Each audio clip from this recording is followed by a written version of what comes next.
Good afternoon. I'm Zach Irwin with your Sports Fix.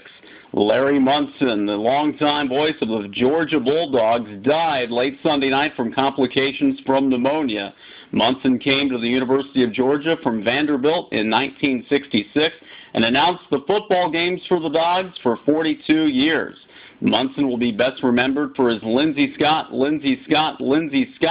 in the 1980 victory over Florida, the hobnail boot call in the 2001 win over Tennessee in Knoxville, and his 1982 look at the sugar falling out of the sky in a win at Auburn. Larry Munson was 89 years old. The Atlanta Falcons bounced back from last week's loss to the New Orleans Saints with a 23-17 victory over the Tennessee Titans inside the Georgia Dome Sunday. Atlanta picked up a half game on idle New Orleans and now trailed the Saints by one game in the NFC South.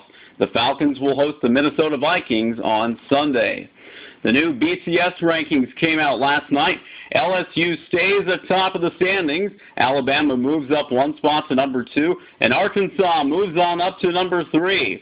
This is the first time in the 14-year history of the BCS that the top 3 teams come out of the same conference. In this case, all 3 teams are out of the SEC's Western Division. Oklahoma State and Virginia Tech round out the top 5. 9-2 Georgia will battle 8-3 Georgia Tech Saturday at high noon at Bobby Dodd Stadium in Atlanta.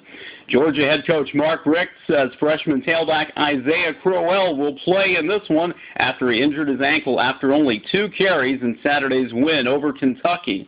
Georgia Tech looks for its second win in the last 4 meetings against its in-state rival and only its 3rd since 2000. And Tony Stewart wins his 3rd NASCAR championship of his career. He held off Carl Edwards for the checkered flag in the rain-delayed Ford 400 at Homestead Miami Speedway on Sunday. Stewart breaks Jimmy Johnson's 5-year reign as NASCAR champion. That's your look at sports news on a Monday afternoon. I'm Zach Irwin.